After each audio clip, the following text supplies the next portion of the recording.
Young Junk. This episode brought to you by Haribo Happy Cola. Haribo? Is it Haribo or Haribo? Haribo Happy Cola. Two O's.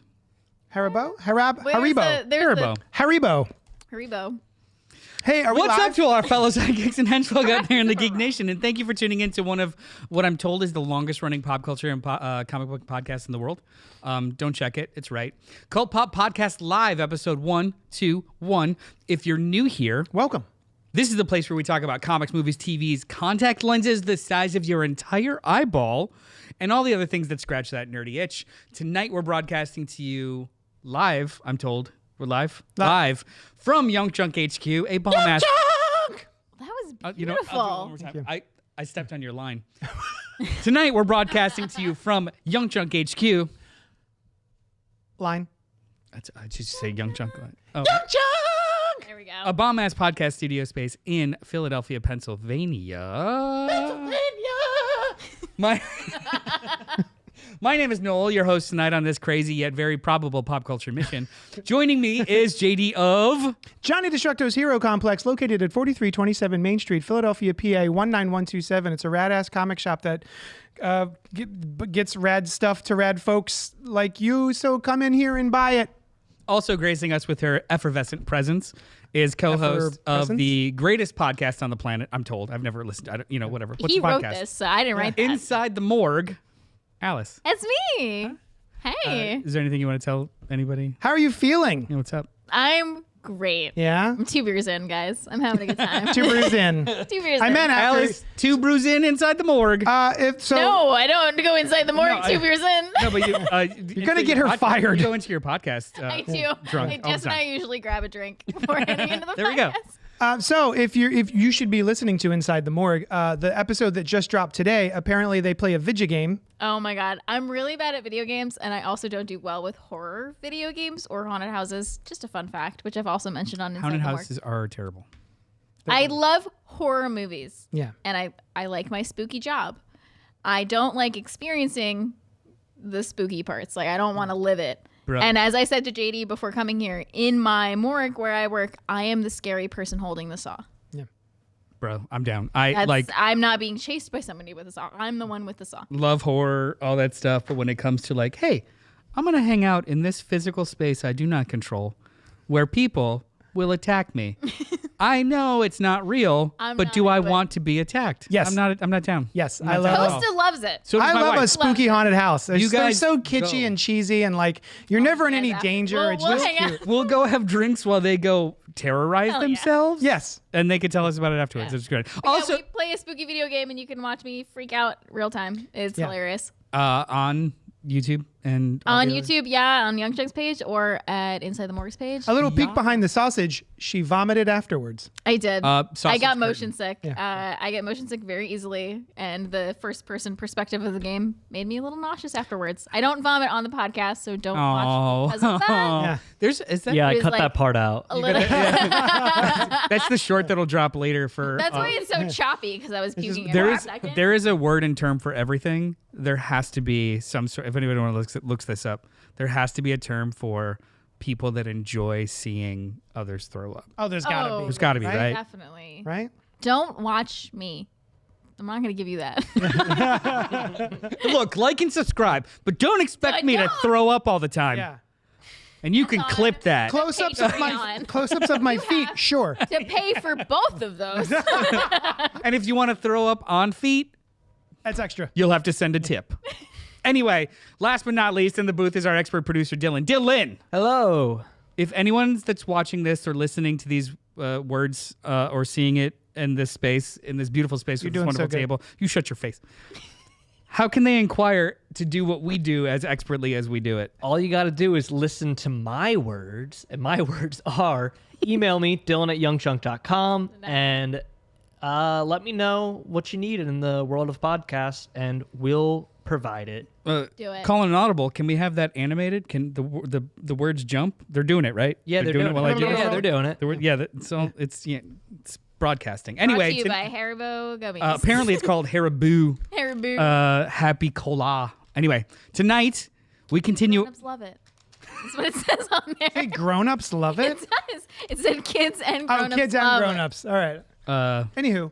Oh, yeah. Oh, sorry. Tonight we continue our ongoing event series, Missions Probable, a Cult Pop podcast special event extravaganza for all audiences to enjoy.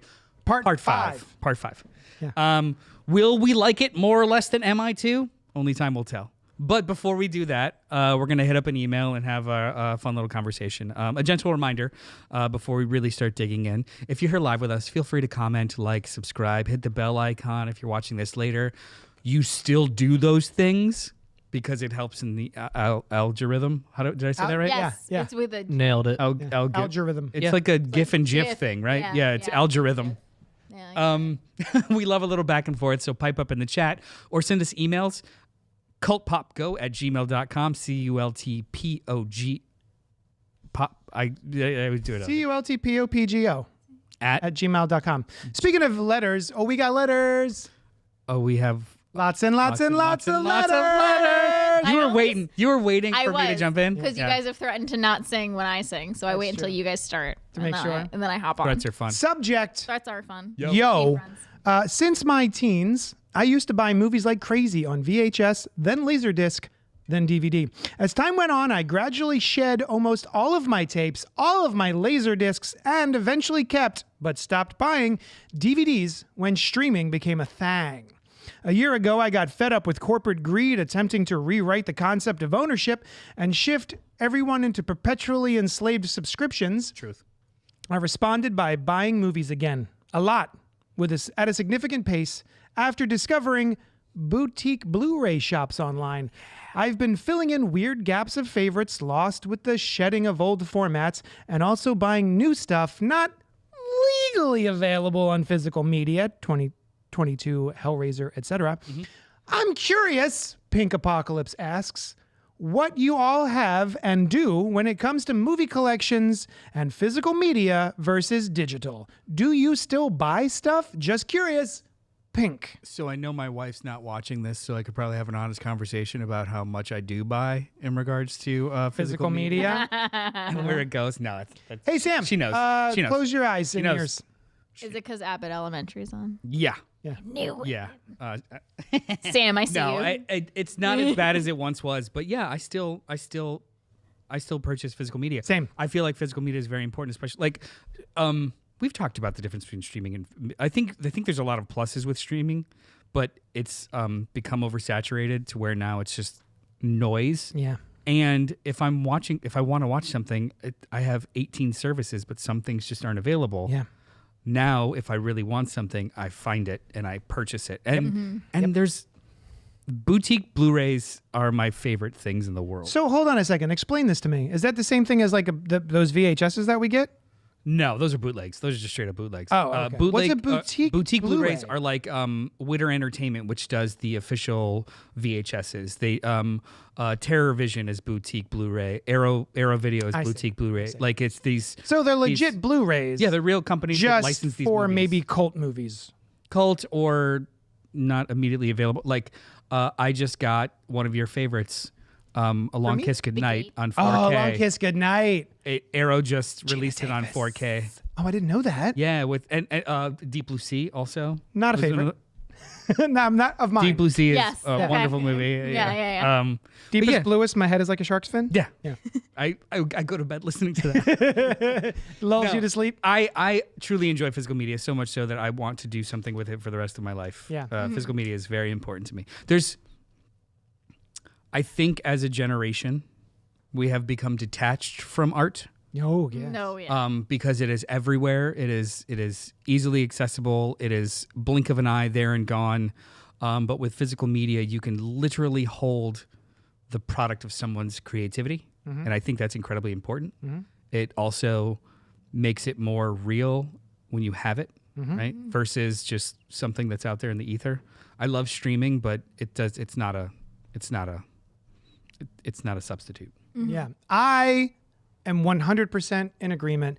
In fact, Pink, I don't know if you were watching that episodes, but we did, when we do our What's Poppin's segment of the show, Noel and I brought in VHS art pieces. Art pieces, yeah. That we had got, which are recent films that are not available on VHS that were created or that were converted into art pieces on VHS that were like hand painted and put together in such a way that he put trailers in front of the movie. Yeah. So yeah, I'm really big into physical media. Obviously, I own a comic book store. I try every so often to read digital comics, and it just does not do the same thing. Same thing with novels. Like I bought so that I could read in bed. My family goes to sleep, and then I'm awake for another 2 to 3 hours. And so I was like, you know what? I'm going to get one of those a Nook. So I got a Nook on Facebook Marketplace for super cheap, and I loaded a bunch of books onto it. And I still read the hard copies. Yeah. Yeah. So digital doesn't really do it for me. And then there's so many things that I like that are not available. Like you said, you just can't get them anywhere. Or if they are available, they'll be gone. Yeah. Without any notice. Yeah, and like I'll bring them in eventually. TerraVision is one that's located in New York, and they do vinyl, VHS, and Blu-rays. They had a partnership with Paramount Scaramount. They're doing like a co-branding thing. Yeah. Scaramount? And they had a limited run VHS of the Monster Squad, which I was able to grab. Wait, did I miss it? Oh yeah, dude! It happened in like October, and it didn't arrive until February. That's cool. And Rumpelstiltskin.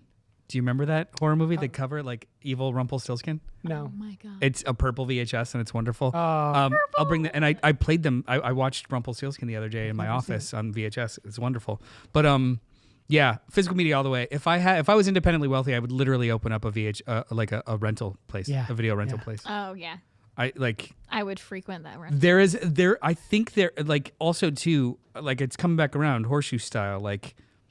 Everything old is new again. Mm-hmm. You know, like the 80s and 90s nostalgia is like we were at a ball game.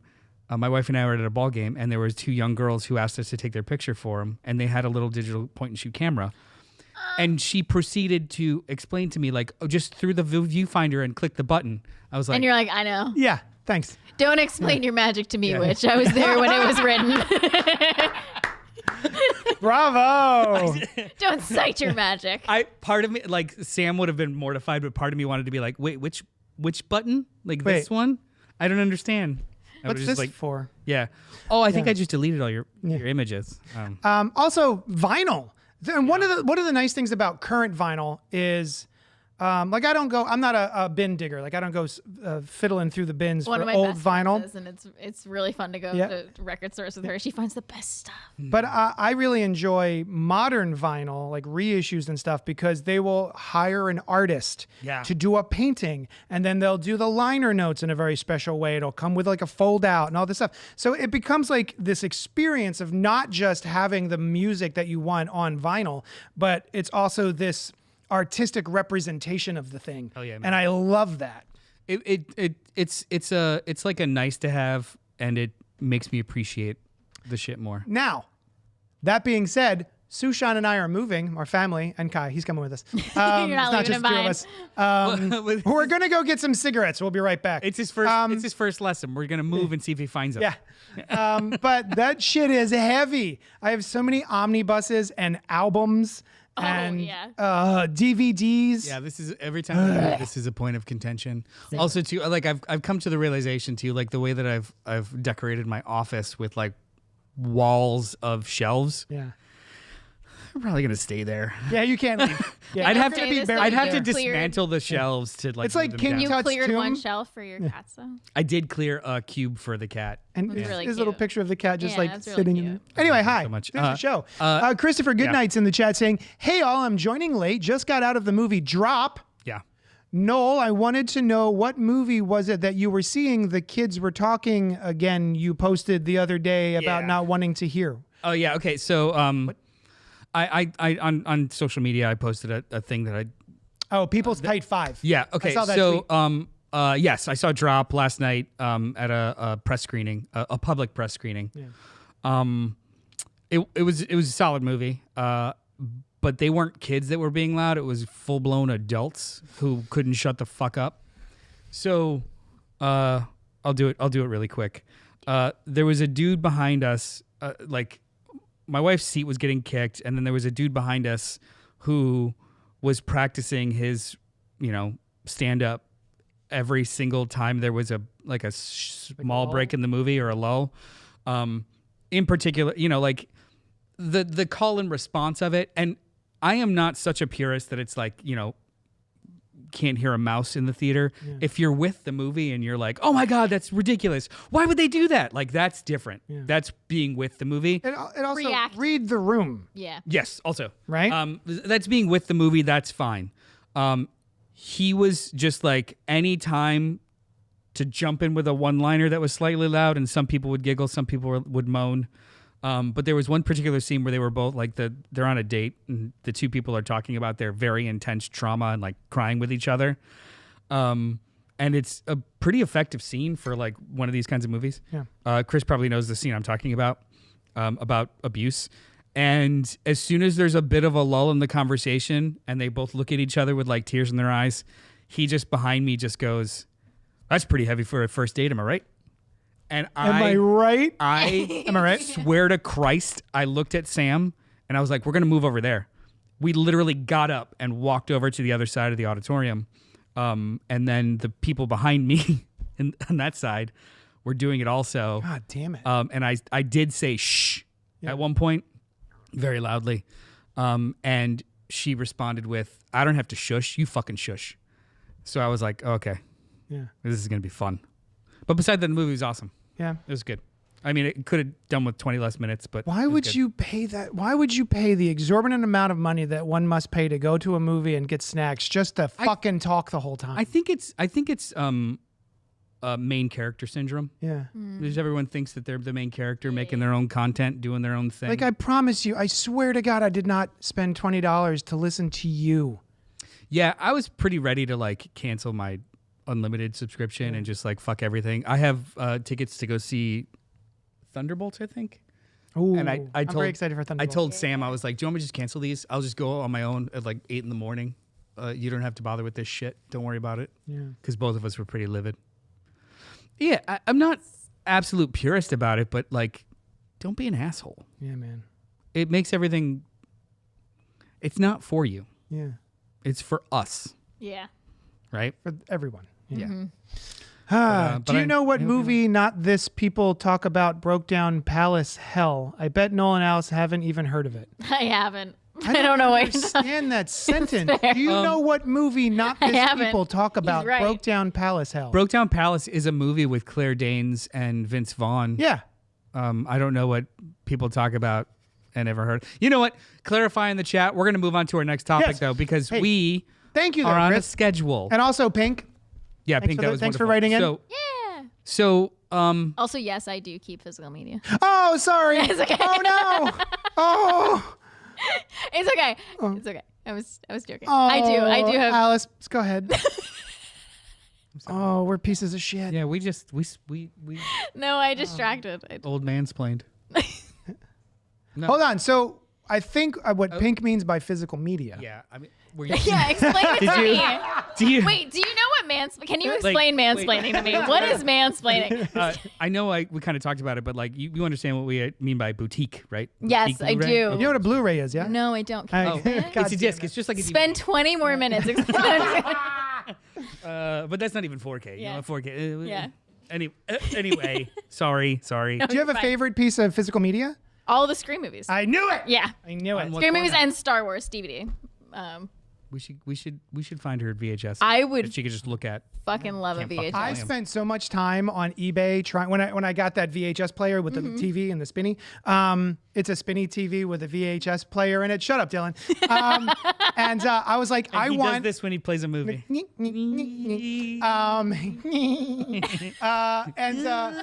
The first movie I wanted to get on VHS was Scream. Butts. Yeah. Butts. And there's multiple ones. I don't know if you remember this, but each VHS had a different character on the front. Oh. Yeah, there was a Nev Campbell one, a Drew Barrymore one, a Courtney Cox one, and that's it. Yeah. Oh, and then there was the poster one. Yeah. Yeah. So I spent too much time trying to track down the Nev Campbell one with the over the mouth thing. Or that was Drew Barrymore. Drew Barrymore was over the mouth. Yeah. Yeah, because there was like. Yeah. And, Anyway.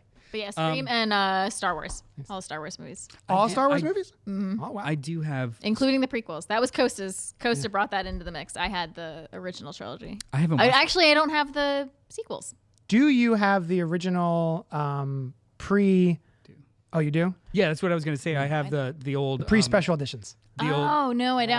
CBS Fox trilogy set that is like the pre-special edition ones, and then I also have the first special edition re-release on VHS. Yeah.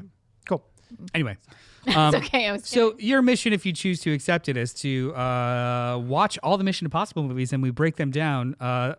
As a reminder for anyone watching this for the first time, these are the first time you have seen these Yes, movies. I have never seen all these movies. And you remember some of them, and they all blend together. Yes. Okay. Nice. Nailed it. So let's pretend Boom. like it's new all around, and I'm just mildly obsessed with all of them. So we're I don't know how to be mildly obsessed. How does one do that? there's not enough space in my brain for like one thing to be obsessed about, so I just like sliver off chunks of obsessions. Fair enough. I'll hang out with this one for a while, and then Quick I'll go to, like, sidetrack. Fast and Furious. Oh, yeah. I knew those. I've actually Mission never seen any of those Impossible. either. Fast and Furious. That's like okay, I'll pick Mission because I think they're more valuable for the art form. Sure. But that really is like steak or chicken nuggets. I'd rather have steak. Are you saying it's an impossible question? But yeah, but It's like, sometimes Can I have a super steak? easy. hang on. But sometimes chicken nuggets, fucking all. you Oh, want. our banger. Yeah, no, I get All it. right, I get so it. like And that's Depends what on your we mood. want. Yes. It's a mood. because they both are Gotcha. heisty movies, but like Mission Impossible is like a straightforward competency porn kind of thing, and Fast and Furious is like Incompetency porn. yeah, it's, What if someone be it's- really bad at it's this? basically superheroes jumping out of kink. planes Yeah. and stupid. Yeah. And I've everything also everything never like seen a single Fast and Furious. Oh, they're next. I'm sure. You would like. The light in your eyes. You would like. I feel like we should have a couple beers and watch like. And you know what? We don't even have to watch all of them. Just like start at like 4. And it's just down. like, oh wow, okay, they're jumping off so of down. roofs and things with cars. Sure. Okay. Anyway, All right, let's get so into it. Mission Impossible: Rogue Nation (PG-13) came out July 31st, 2015. This was directed by Christopher McQuarrie, written by Christopher McQuarrie, with story by Christopher McQuarrie and Drew Pearce. Synopsis as follows: Ethan and his team take on their most impossible mission yet when they It's impossible.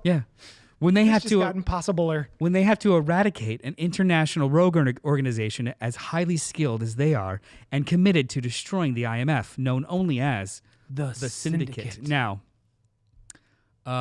returning cast members: Tom Cruise as Ethan Hunt, Simon Pegg as Benji Dunn, Jeremy Renner as William Brandt, and Ving Rhames as Luther Stickle.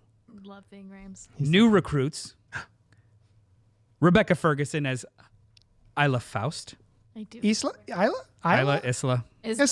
They kept saying Isla, but like when I watched the closed Isla. captioning, I thought it should be Isla, Yeah. but I don't know. Isla Isla Faust, yeah. Sean Harris as the villainous Lane, and Alec Baldwin as CIA Director Alan Hunley. To which I will recite this bit of dialogue. Oh, please. Oh, please. I think I know what it is. Good character. Hunt is uniquely trained and highly motivated. A specialist without equal, immune to any countermeasures. There's no secret he cannot extract, no security he cannot breach, no person he cannot become. He has most likely anticipated this very conversation and is waiting to strike in whatever direction we move. Sir, Hunt is the living manifestation of destiny, and he has made you his mission. It's awesome. That's this fucking movie in a nutshell. So good. So That's good. the whole series in a nutshell. That's a line delivered by a character who does not like him At all. Who thinks he's actively trying to shut down IMF and fold it into the CIA because it's all luck. Like, sure, they've done a bunch of stuff, but it's all luck. It's got Yeah. the vibe of like, I want to be your boyfriend. But I recognize that your ex-boyfriend is the coolest thing that's ever happened to humans. Can we still date? Like that's the tone of it, and he crushes it. Acknowledging Yeah, how cool he was. I am acknowledging that I will always be second place. I forget how charming he is.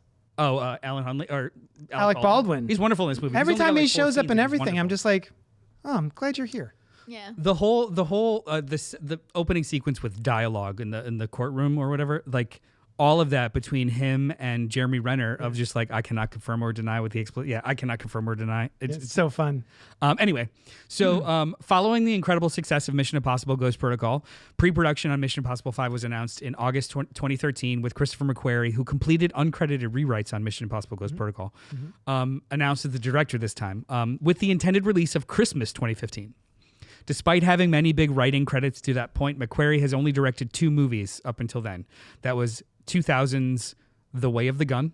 I don't know if you remember that movie. You like to fuck baby heads? It was actually a pretty fun movie. So I'm sorry. What? That is a line by Sarah Silverman in the cold open of the movie where she's a rowdy biker chick at a bar and she's trying to go after Ryan Felipe, I believe. Yeah, Ryan Felipe and Benicio Oh, you like del to fuck baby heads? And I went, better out of who is context. this and what's happening? I love her. Oh, it's Sarah Silverman. That's a good movie. Yeah. The Way of the Gun. Oh, Sorry. and 2013's Jack Reacher. I still haven't seen it. Which preceded the very popular TV show with Tom Cruise in the main role. So if you've seen the dude in the TV show, who is much more like the actual He's character two in the Tom books, Cruises. Yeah. and then 5'7" Tom Cruise. Tom chooses. Yeah, he is 2 Tom Cruises. Yeah. Stacked on top of each Yeah. other. Also, 2.5 Tom Cruises wide. In a trench coat. So he's 2 by 2.5 Tom Cruise. That's right. Tom Cruise squared. I was going to say he's Tom Cruise squared. Yeah, in every direction. So yeah, there's that. Also, writers Drew Pearce and Will Staples were hired to develop a screenplay that was later rewritten by McQuarrie himself. McQuarrie continues his rewrites throughout production, leading to him being the sole credited writer on the credits with the story by him and Pearce. And later I'll talk about how they rewrite this movie so much during production that they break down for 2 weeks. Like towards the end of production to just like figure out the ending. Which is crazy. Yeah. I'm sorry, this movie does not read like that to me. No. It feels toy. Yeah. These movies, Snug. especially, so like McQuarrie helped write the 4th one, and that kind of introduced the Syndicate as like a throwaway line. They were the bad guys in the TV show, but just like mafia, not really like anti-IMF. Right. This is where the movies kind of find a groove and continue this kind of tone. So like with the first one, it was very like De Palma-esque and almost slashery. Yeah. Right? So good. The second one was just pure testosterone, weird shit with like flying guns and doves. The third one was hella emotional, very, very gripping, and more focused on almost the villain. These ones become much more like episodic adventures with the cast, almost like just like a giant budget TV show. And they stay in this tone for the rest of the way with threads that kind of connect. But this is like the beginning of what the Mission Impossible movies will be going forward. Christopher McQuarrie likes to say that like every single one is a different style, but I honestly only aesthetically. Like from This doesn't on. really feel stylistically different than the last one, does it? To you? No, that's what it, like he Feels says like the they same- are, but I think he's only referring to like literal aesthetics and logistics as opposed to the kind of movie. Gotcha. Whereas if you look at 1, 2, and 3, Very movies. different. Those are different. Very different. These movies, yeah. ones, they've kind of leveled in on the characterization of Hunt, the kinds of things that happen. Like, like it's like a formula, and they'll change up techniques and aesthetics. Like it'll be blue or it'll be like, I see. they make them different looking, but these are how the movies are now. Yeah. Right. Base layer. Yeah, kind of. Principal photography began August 2014 in locations including Vienna, Casablanca, London, and Leavesden Studios in Hertfordshire. Nailed it. I did. That was Yeah, pretty yeah. You good. did. really You good. nailed it. It didn't go off without a hitch, but other productions of other Mission Impossible movies will go off much more rockier than this one did. So Much more hitchless. uh, Or no, numerous- you don't. You numerous more hitches. so many hitches. Lots of hitches. lousy with hitches. Lousy with. Yeah, like a hitch factory. Yeah. What's a like a murder of crows? What's a lot of hitches? A wagon of Smith. hitches? A wagon of hitches. A Smith. A smith of witches? A Will Smith of hitches. Did we make that joke before? No, same reference. Different setup, different punchline. I want you to know that when you said without a hitch, I grinned to myself, remembering the last time I made a dumbass Hitch joke. I was like, oh yeah. Every time somebody says I delighted Hitch, myself. Hitch, you think like that. Mitchie in the chat said, is the Bourne series in the same family as Mission Impossible? No. You mean like literal family or no? No, they're not. They're different. They feel very different to me. This, I think Bourne's supposed to be more realistic. if Jason Bourne was watching a spy movie, it would be Mission Impossible. Yeah. Like they don't exist in the same reality. Our Moon jumped in. I totally agree. This movie really hit the stride. I feel like 4 was a transition into this style of movie. You are not incorrect. I actually feel that same way too. It's hard to talk about this movie without just like focusing on the stunts. This was a lot of like things happened in the other 2 movies where he jumped in with stunts. They started this whole movie with the idea of him hanging off of a plane. Yeah. It's so crazy. It was supposed to be at other points in the movie, but then they ended up just putting it at the very beginning. Right at the as a cold beginning. open. So originally it was supposed to be like the what would you call it? The outro Climax? to the movie. Like yeah. after it like kind of, if you think of a post-credit sequence, but before the credits, it's basically like, okay, we've finished this whole film. Here's the next Mission Impossible. And so that's what they were supposed to do, and then they decided to put it in the front. Yeah. Yeah. So the filming of that started September 14th. Filming of an action scene featuring Ethan climbing and hanging on the outside of a flying Airbus A400M Atlas, not to be confused with the character from It Ends With Us. Yeah. Took place Classic at the confusion. RAF Wittering near Stamford in the UK. Tom Cruise performed the sequence, at times suspended on the aircraft over 5,000 feet in the air, without the use of a stunt double. To pull off this particular dangerous stunt, the production team were given a limited period of only 48 hours at the Air Force Base, and the plane took off and landed 8 times before they had the perfect shot. Now, So- by takes off and landed 8 times, they do not mean they took off, landed, Tom Cruise went and had a hot cocoa, and then came back. It literally landed, taxied, took off. Landed, with him still taxied, attached took to off. the fucking plane. Yeah, and it was so cold. How cold was it? I don't know. It was very cold. So everyone on the ground was cold, uncomfortably cold. 5,000 feet higher with 300-mile-an-hour winds in your face, cold. Yeah. He had a cable attached to his. I was just gonna ask. He was cabled in and holding on with his hands, but because of the scene, no gloves, no under armor or anything like that to like protect himself from the cold. nothing. They put him in a gray suit. Yep. Why? North by Northwest, That's right. starring Cary Grant. First of 2 Hitchcock reference. Hitchcock references in this movie.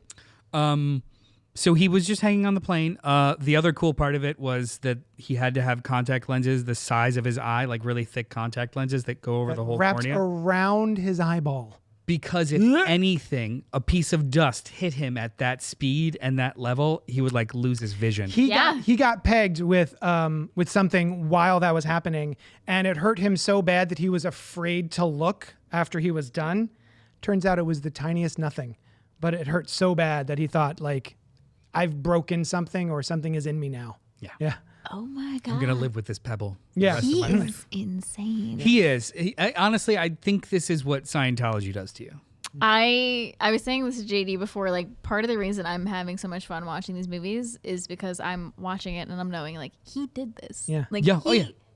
fully did this. There is something to be said about the fact that we like part of the stories of these movies is that he does go out there and do stuff, and it genuinely does make it a different experience. It does. And they go out of their way, like they still use digital effects, they still use plate shots, but they do the things and then clean up around it. So like the diving sequence, him jumping into that big iris, that stressed me the fuck he out. jumped that length into a mat, but then they just digitally put everything around it to make it look like he was jumping through the iris.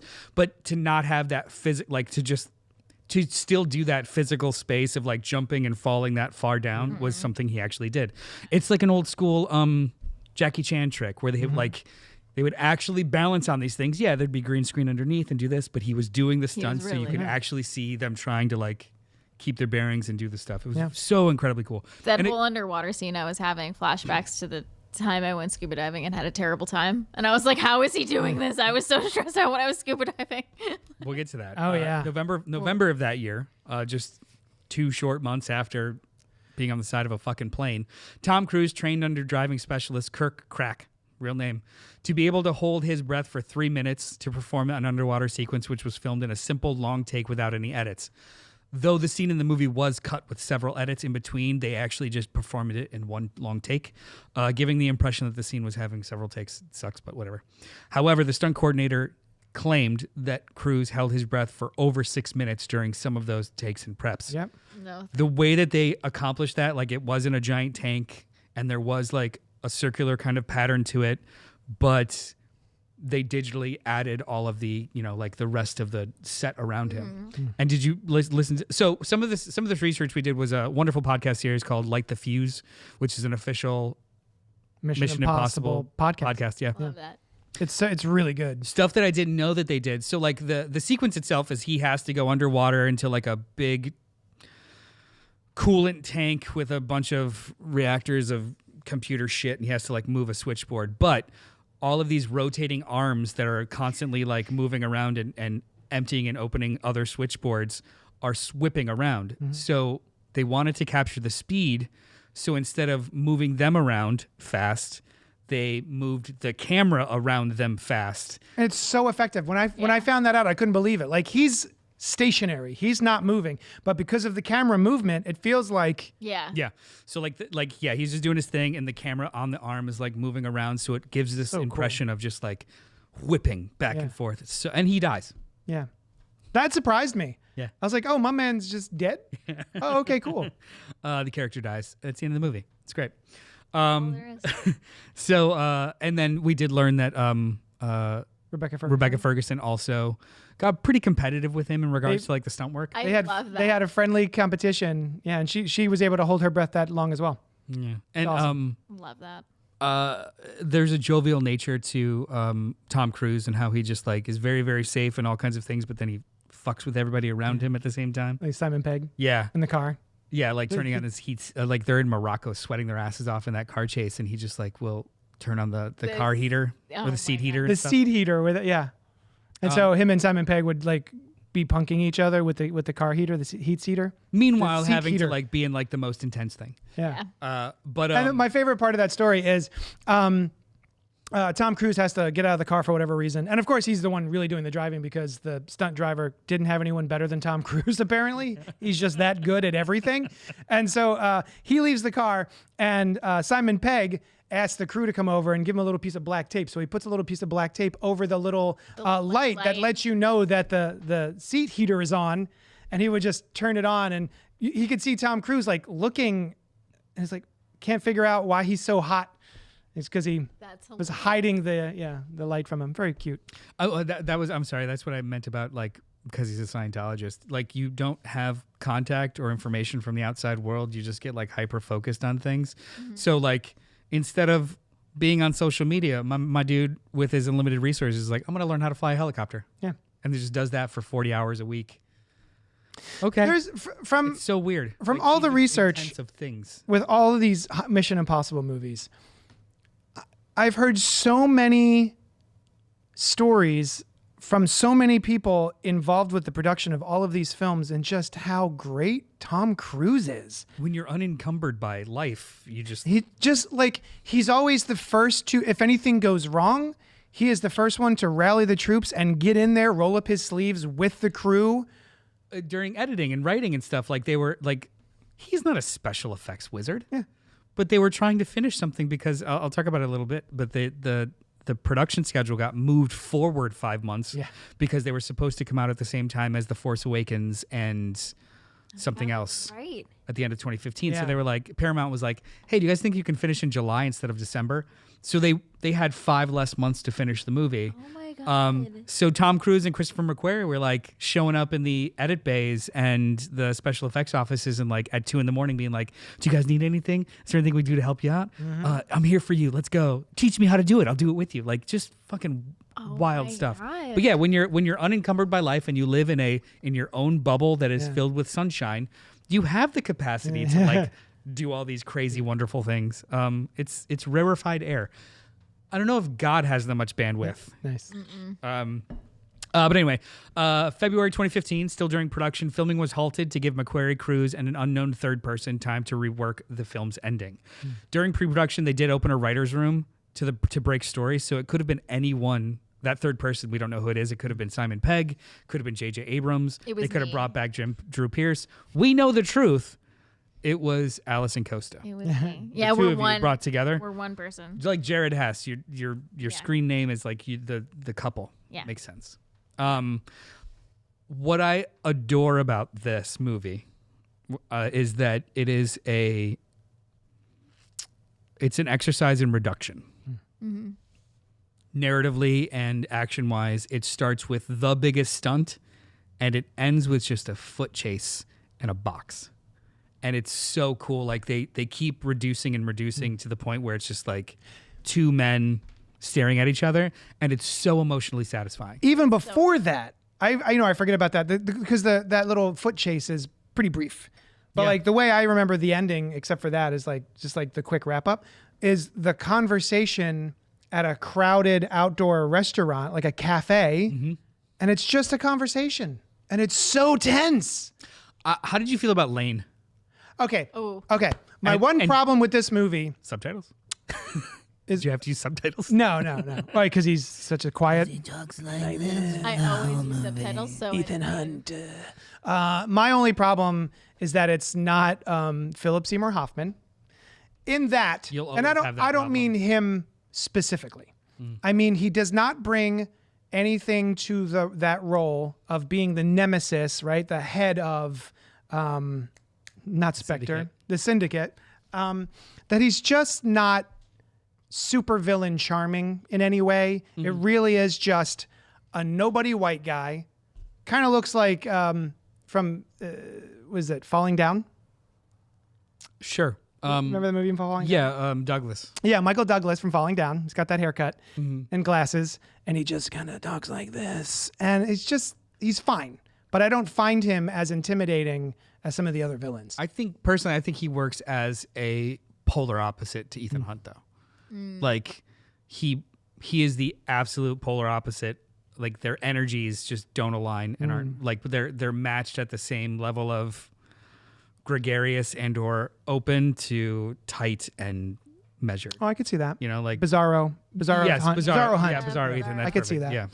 Yeah. Yeah. Bizarro Ethan Hunt. But I just, every time he was on screen, I just like, oh man, I wish there was something more for him. I did buy him being you couldn't guess what he was going to do. Yeah. That was it, like, and it was sold most by Rebecca Ferguson, who had to deal with him the most. Yeah. Like, she's actually afraid of this man. Yeah. Yeah.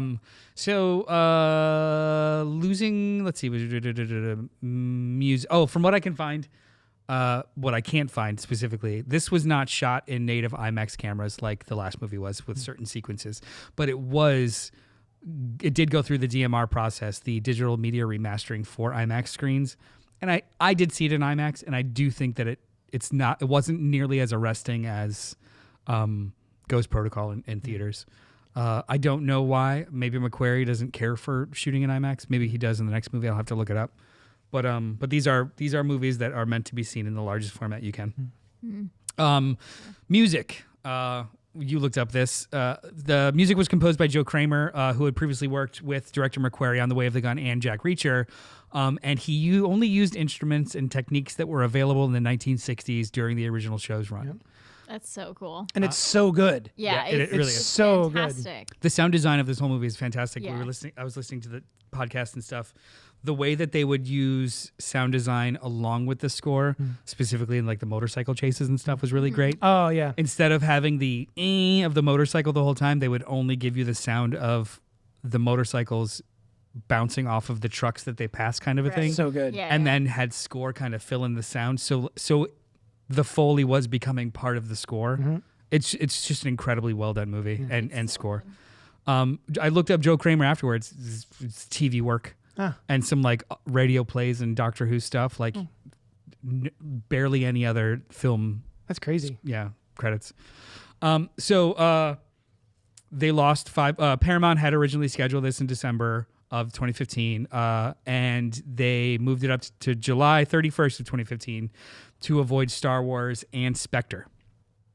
Losing 5 months of post-production, completing of the film was a race to the finish. The film was officially completed at 2 a.m.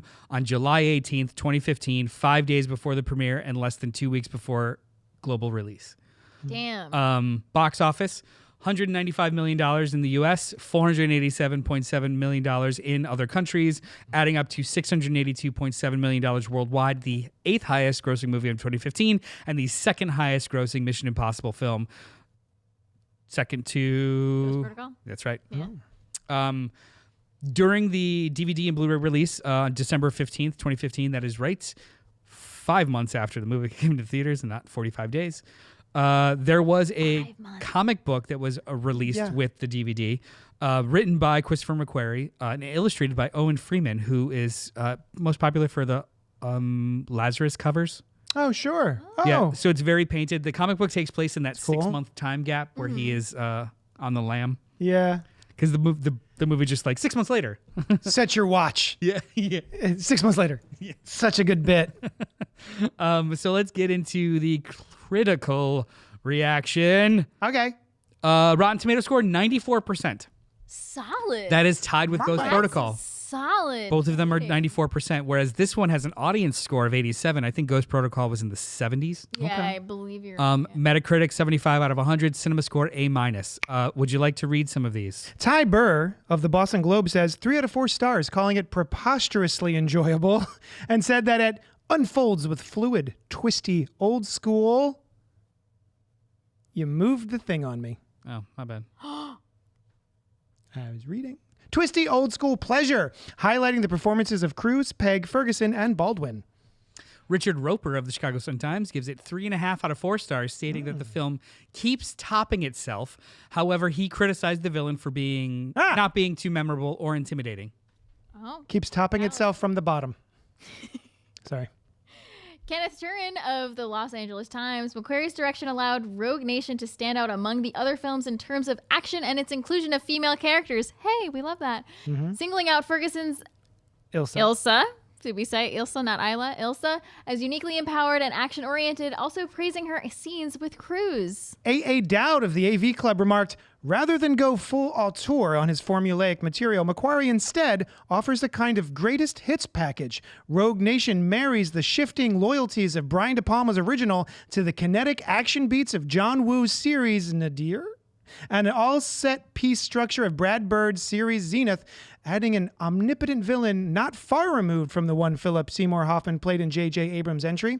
In the least visually or conceptually distinctive of the 5 movies, leaning on what's worked before rather than forging its own path. How dare you? Yeah, the AV Club finds it derivative yet still enjoyable. And finally, Joe Morgan Stern of the Wall Street Journal praised Ferguson but felt that she and Tom Cruise had zero chemistry on screen. What? Nonetheless, he praised the film for working ingenious changes on old tropes. Cool. That's a good question. How did you guys feel about the chemistry twixt Ferguson and Cruise? Did you think that I didn't think there was zero. Yeah, I thought there was more than zero. And I liked, apparently they structured it more than zero. They liked each other just fine. Think they got along.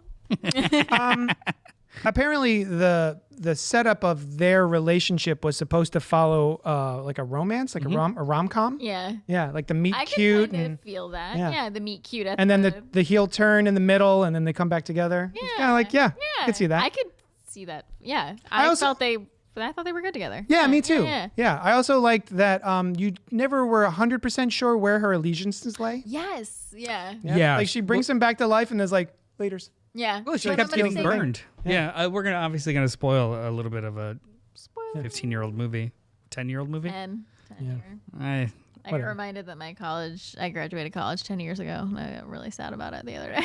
I was like, wait, what? Talk to me when it's 20. Oh, God. So your first time going through, I think we know the answer to this, but your first time seeing this movie, how did you feel? Also, how did your fiance feel? Did he watch it with you? He didn't. Oh. He That didn't. He son was of a busy. bitch. He was busy at work. I was doing stuff He at would home. love this movie. I know. I'm going to watch it again with him because I want him to see it. It was very, very good. I loved it. I really loved it. And I will say there was one part in the beginning. So I put it on towards the end. I was like finishing up a workout at home and I was doing like a core workout towards the end. And I was like, towards the end of it, I was like, let me put this on towards the end. And I'm like struggling doing this core workout, and Tom Cruise does that crazy thing with the handcuffs on the pole, and and I'm like, I literally said, I was like, oh, fuck off, as I'm like struggling to hold a plank. I'm like, fuck off. Like, what is that? Like, Can we insane. talk about the pole scene? So It was insane. I understand it's very dangerous and very cool that he hung onto the side of a plane.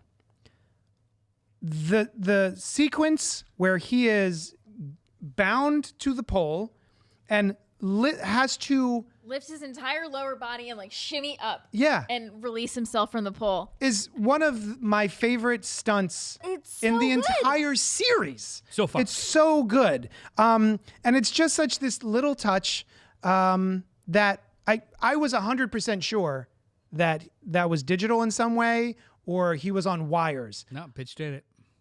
Bitch did it. Bitch did it. That's why I said fuck off as I'm struggling Yeah. to get through my ab workout. Yeah, I'm like like, why am I watching this while I'm working out? This is such a downer. Like, You didn't find it motivating? I did at one point, but as I'm struggling to hold a plank and he's doing that, I'm like, what am I doing? It's anyway, such a good sequence. That whole incredible. sequence is Love great. this movie. And it's got, that's one of the things about this movie that I really enjoy is that there's got a little bit more humor than I think than the last one. Like even just her doing the turn, grabbing the keys, tossing him the keys so that he can free himself, and then just Yeah, he can't reach Can't get it. the lock. So funny. There's I think both 4 and 5 have a good, decent amount of humor. The fourth one though was situational, in so much as like things were breaking and what do we do now? Yeah. And there was like glances Whatever and some can go comedic, wrong will go wrong. Yeah, that was the comedy. This is more character based. Like someone will do something ridiculous and it'll be like, okay. Yeah. Like it's much more character focused, and Yeah. so it feels like a funnier movie. Like even the stuff in the car, the man dies and doesn't remember dying, and are you he talking about? he falls over a car trying to get in for a car chase, and he's just like, "Are you okay to drive? You just died." Like, what are you talking about? Yeah. like a drunk man, and just like. Yeah. He goes proceeds to to- do the cool guy slide over the hood of a car and just fucking eats it. Mm-hmm. It's so good. It's so Yeah, good. and even in the very beginning, they start off with the plane sequence, Open the door. and Benji's in. Open the door, Benji, open the door, and he goes, "Okay, I open the door," and the back of the plane opens The up hangar like door instead of the wrong side door, yeah. Benji. But even getting in the plane was a smack to the side and Yeah. up and down. Yeah. like again, That would have killed a man. Bitch would have died. Yeah, yeah, Bitch would have died. But it's so comedic. yeah. And I think a less confident star and director would not go for those beats, because even the conclusion of that scene where he ties himself into the thing, he's just like He does, Yeah. he does the Kylo Ren shrug. and then Nice. and then we cut away with his legs in the air. Yeah, Like it is so good. It is fantastic. a propulsive movie, and it's just really fun. Very charming. So I loved the little. There were certain moments where somebody would say something and they'd like make eye contact with each other and just like. I loved those little like it was almost like Jim from The Office moments where Yeah. instead of looking at the camera they were looking at each other. Just like for the first time in this series, you get the even the way that it's. Oh no, I'm sorry. I started watching Fallout. I'm talking about that. But you get the spoil sense. it, I haven't seen it You yet. get the sense that these people have been working with each other for a decade or two. yeah. There you do. is a comfort in there, and the way that like Rebecca Ferguson's character just kind of slips into it, the way that they treat Hunley, there is a very kind of like welcoming clique vibe to Yes. this movie that wasn't in the other ones. Yeah. And I think it does have to do with them bringing in older characters as opposed to keeping introducing new team members. Yeah. It's found a happy balance. Really quickly, what are your thoughts on this movie? Did you remember before? How do you feel? Anything new? So after famously giving the last one, what would you call it? A rating. And I think you said something about like, I mean, this is it for the rest of the series. Like if this, Yeah, that was the beginning of the tone. Yeah. this one immediately out the gate, I thought was more charming, funnier. It had more character moments that I really reacted to. And the pole scene really strikes me. The fact that Rebecca Ferguson shows up, like I love her. she's so good in this movie and she Yeah. fits so well. We I haven't think even talked about the opera scene, and we don't have time to. Yeah. But Opera scene's the best. yeah. Second of the references to Hitchcock. Hitchcock. Yeah. I was flabbergasted how good this was and how into it I was. Like it was such a roller coaster of good times. I just really loved it. same. I make it a self-care date to see these movies when they come out in the best spaces I can, because I find them so comforting and so wonderful and so charming and impressive. Like from a craft standpoint of like filmmakers and actors at the top of their game technologically and technically, it's so incredibly enjoyable. From like a visceral entertainment value, it's so incredibly enjoyable. From a they actually did that kind of perspective, it's so incredibly enjoyable. Draws me in, Like half there is the time I'm like, how did he do this? it's I felt like it had stakes from the record store scene on. Oh, that scene was so good. Right. What a great scene. And like it really sets up. they did so much with threat. so little. The idea of this probably younger agent just like, oh, you're a real thing. Are you really him? And then he watches her get shot in the face. Like Yeah. that spoke to the core of this character's drive. And then also too, it'll carry on. Like the idea of you constantly make decisions to save your team members instead of averting disaster. And it wouldn't be cool without it. And I didn't realize. Oh, sorry. go ahead. No. Even the record store scene when he's first listening to the record and you think it's like a new mission for him. Oh, that's such a good turn. And then it's a turn and it's like, yeah, you helped capture the syndicate. Well, this is the syndicate and your mission, should you choose to accept it? And I'm like, what? Like, That was a really good reveal. It was so good. Yeah. And what was the other thing about the record store? It's gone. Go ahead. Well, let's do ratings. Who wants to go first? I need to be reminded of my previous rating. So Alice, Mission Impossible, 3.5. Okay. M:2. Yes. 2. Valid. I stand by that. M:3. 4. Okay. Yes. M:I Ghost Protocol, 3.85. Oh. Wow. I'm giving this one a 4. It's tied with 3 for me. I really, really enjoyed this. The opera scene was peak for me. Like just that whole sequence was Their so first date? fantastic. Yeah. And then they go up on the roof and they slide down and they just like walk off hand in hand Yeah. as everything comes crashing behind them. Yes. So fun. Oh, it's just so good. Me the turn. Flute as the gun. Sorry. Oh, the flute is so good. Oh, and also I didn't even realize they were, the scene at the opera where they're on those, what would you call them? Flies. Catwalks. Yeah. Flies. And the fact that they were trying to get the same format as the car sequence. Oh, yeah. The garage sequence. The car needs we need a yeah. car park scene. Yeah. Car park. Yeah, the car park scene from the last movie, That but on foot. that fight does clear most of these action sequences, but Yeah. this movie is, I think, holistically better. Yeah. Yeah. That's a good scene. What's your rating? So yeah, my highest rating was for MI3, which was a 4.5. This is 4.25. It is below MI3, but I want to say above everything else. All right. Yeah, 4.25 for me for this one. I'm like saving like my higher ratings. So I'm hoping like I like another one better. Hey, live in the moment. Live in You the know now. what? Valid. I'm still gonna give it a 4, but valid. I am gonna go with 4.36. Ah, I do what's your highest one so far? this one. This one? Oh damn. Wow, nice. Yeah, I think it's 4.36. emotionally it's not better than MI3, but behind the camera and just how this was put together, it is a more impressive sit. It is a so more good. engaging, like Mission Impossible 3 goes for my heart. Mission Impossible Rogue Nation goes for my brain, my heart, and makes my heart and gets my blood pumping a little bit more. Yeah. Like Yeah. like MI3 is guttural, it's effective.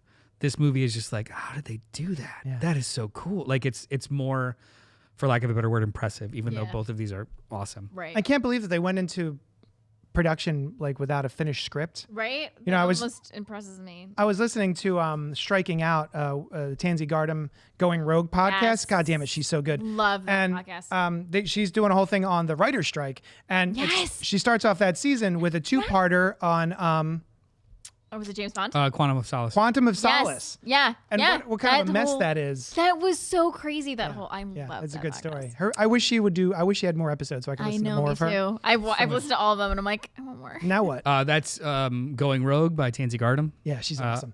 Heard that first from this guy? really quick, Yes. the budget of this movie was 150 million. The global box office was 688.9 million. Yes. Holy. So far, total gross. No, hang on, we'll do budget. Total budget of these 5 movies has been $650 million. That's it? That's it. Wow. That's not including advertising. We'll toss in another 3. Sure. Why not? So $950 million. Globally, the box office combined has been $2.7 billion. Nice. Holy shit. Even if we take out the budget and the production and like the marketing cost, that it clears $2 billion globally. Oh my. So these movies are making money hand over fist. Like they invest 600 million and they make 2 billion. Yeah. Like That's wild. You know what kind of strikes me about those facts is that I don't know anyone other than the 3 of us who bring up or ever talk about the Mission Impossible movies. Right? I realized watching this one, just the experience of revisiting all of these Impossibles. Mm-hmm. This might be my favorite action franchise. Mm-hmm. Oh, It's just so good. Even the ones that are bad are just so goddamn fun. But yeah, no one ever talks about Mission Impossible other than like, Tom Cruise did a crazy stunt. Well, this is first of all, I don't know if anything will ever have that kind of cultural impact ever again. Yeah. With the fact that we have 8,000 channels and 8,000 things yelling at us. Yeah. But this is also like the Avatar quandary. Is it culturally relevant? Right. It makes $2 billion by just existing. And no one talks about it. But has it penetrated the culture or the popular culture? I think it has. Both of these have. But no, yeah, they're not like. I don't. They're appointment. People still go see them. Yeah. But I think this is media for the normies. This is media for the masses. Yeah. We're always stuck in our hyper specific like Not kinks. chill. Yeah. Yeah. Not chill. Like But we know the horror stuff. We know the nerd stuff. This is for everyone else, and we Yeah. just overlap with it. People seem to still give a shit. yeah. That's great. Yeah. Yeah. So average rating of this movie is 4.2, just barely Pretty under the average rating of MI3 at 4.25. Yeah. So far, Love Philip Seymour Hoffman. by average, our favorites are MI3 and Rogue Nation. That tracks. MI3, Rogue Nation, Ghost Protocol, MI1, and MI2. Yeah. For MI3 and MI5. So guys, I think we did it. I think I would rewatch any of these at any point. I definitely need Even to watch MI2. this one with Costa. Even MI2. Even MI2. It would was be the on, last I'd be one I like, would "Oh, revisit, cool." I would, but like I would fast forward to scenes. some of the bits. Oh yeah. Oh, the car what? scene with the oh my god. Yeah. I would The- they make out in a car or whatever. Yeah. Yeah, their meet cute is Their meet cute is head-on an collision. insane chase in convertibles. I know we don't have time, but one thing I noticed about the very strong, physically capable female character in this movie is that they still go out of their way in a scene where all the men in the room, in the sewer, are looking away from her, I knew it. and she's getting changed. You get huge side boob scene. Like they specifically show her topless getting side boobed, even though every man in the actual scene is looking away from her. And I just thought, well, that's a Tom choice. Cruise has like just died. It's. I mean, What's that? He had like just like Yeah, almost Tom Cruise was dead. Yeah. It is a choice. It's a tropey choice. It's Yeah. a genre choice. I was just curious how we felt about it. I mean, feel anyway. because on one hand, I feel conflicted because on one hand, I have a male gaze, which means I like seeing some side boob. But on the other hand, it does make me go, they were doing so well with this character, but then all of a sudden it was like, Boobies. It was also preceded by her like slowly walking out of a pool in a bikini. Like Yeah. this is to me it wasn't.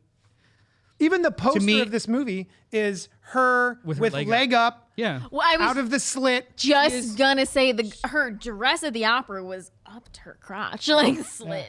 The movie does She looked fantastic. But The movie presents her in every way as a sex. She uses her sexuality, her sex appeal, as a weapon for the majority of. Doesn't she? Does she? Do you think so? She, all of her moves are legs to face. She uses her like everyone's underestimation Oh yeah. as her weapon. Sure. And then all of her choices, wardrobe wise, are to either have somebody either underestimate her or not pay attention to what she's actually trying to do. Like that's using her natural ability. I think what the difference is that there are decisions that the character makes, like the dress, right? And maybe trying to get someone to notice her physicality as opposed to something else that she might be doing. And then there is the camera being like, this is not a decision that this character is making. This is, look at the boobs.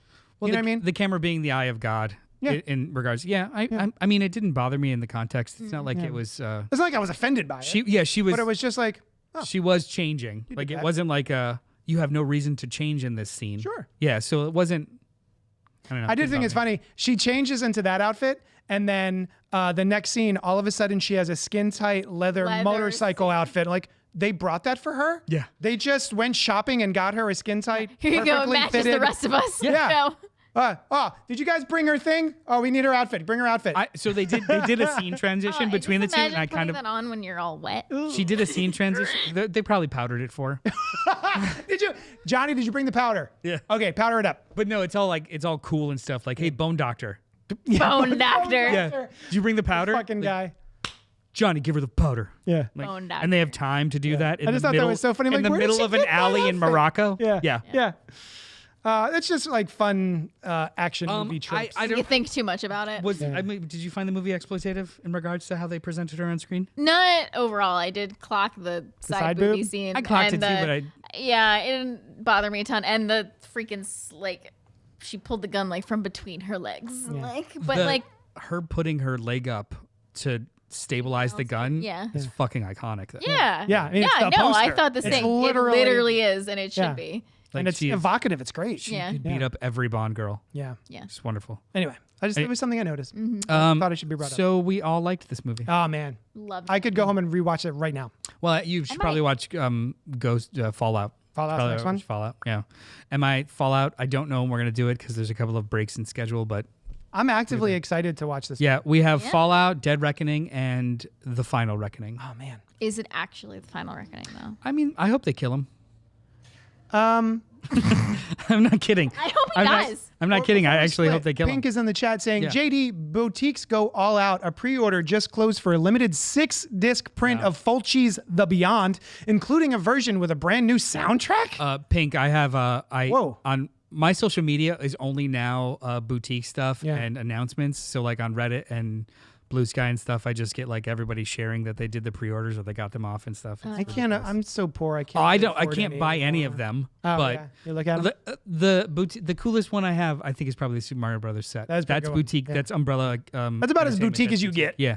Our Moon, they have a great relationship. I love the fact that neither held it against the other on the occasions when they tried to kill each other. Valid. That's a great point. Which is a dynamic that continues. It's things that you have to let go of in relationships like that. And yeah. the scene in the right, Occasionally just forget that one Hey, tried to kill it's- the other. It's just like It happens at work. listen, I've been dating Costa for 10 years. It's just you gotta let tried go to of kill these him on a things. mountain, I- and he's pretty chill with it. He's got that forever. You know. Yeah. Listen, his eye is okay now. He's fine. She We'll talk asks about him that. when she asks him to just go away with her. Yeah, that was awesome. What a great scene. It's a yeah. third option. Yeah. All right. Sorry. Good. We're done. We're done. We did It was it. wonderful. We did it. Thank you guys for joining us. Next week, I have no idea what they're going to talk about. Oh, is it just me and you? Yeah, it's you just too. me and you. What are we going to talk about? Probably Scream. We need a film here for that. Oh, yeah, we're gonna hold off on doing Scream stuff until I know, the I'm new kidding. movie comes out. So I'm quit kidding. asking, On your Chris. birthday, Oh. So join us next week every Wednesday at 8 p.m. Eastern Standard Time. We go live. You can also join us inside the morgue with Alice and her Yes, co-host Jess. We normally have a audio-only podcast called Fresh Floppies. We're taking a week off because moving and all kinds of other stuff. But you can find that in the same feed where you find this podcast. Anything else I'm missing? No, man. Thank you for joining us. If there's anything you want Alice and I to discuss next week, email us at cultpopgo@gmail.com. Let us know. Can I have veto power if I want to do it? And I can be like, no. Yeah. Probably not. I think that's valid. Yeah. All right. Thanks so much for. Extreme, we're definitely saving for. Oh, yeah. For my birthday. Oh, and thank you, Dylan. Oh, yeah. Thanks, We Dylan. love you, Dylan. You're great. Why are you so cool? Thanks so much for hanging out with us. And. We'll talk at you later. Do-do. Cut. Fade to Black. Written and directed by I have- Christopher McQuarrie. So bad. You have to what? Young John!